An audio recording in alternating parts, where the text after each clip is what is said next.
জামাতের আমির, দেখতে দেখা যায় আল্লাহর সুফি সাদির মতো, দাড়িটারি দেখলে দেখা যায় আমার দাদার মতো বয়স, কিন্তু উনি আমার 5 বছরের ছোট বয়স, কমপক্ষে 5 বছরের ছোট জামাতের আমির।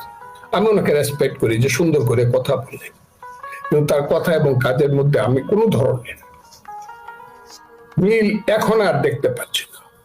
ওই হারামজাদা রাজাকারের বাচ্চা, আলবদরের বাচ্চা, ওই আর বকাটা দিলাম না, রাজাকারের বাচ্চা। আর তুই কইছস যে এখনো তওবা করলে আল্লাহ মাফ করতে পারে, কিন্তু আপনাদের এই কুকর্ম কোনোদিন মন থেকে যাবে না। আপনারা যে কুকর্ম আমাদের সাথে করতেছেন, আমার মতো একজন মুক্তিযোদ্ধার সাথে করতেছেন, এবং আমি দেখবো, আল্লাহর রহমতে বললাম, আল্লাহকে উপরে রেখে বললাম দেখবো এই দেশে আপনারা কি করে ফেলেন ইলেকশন করিয়া।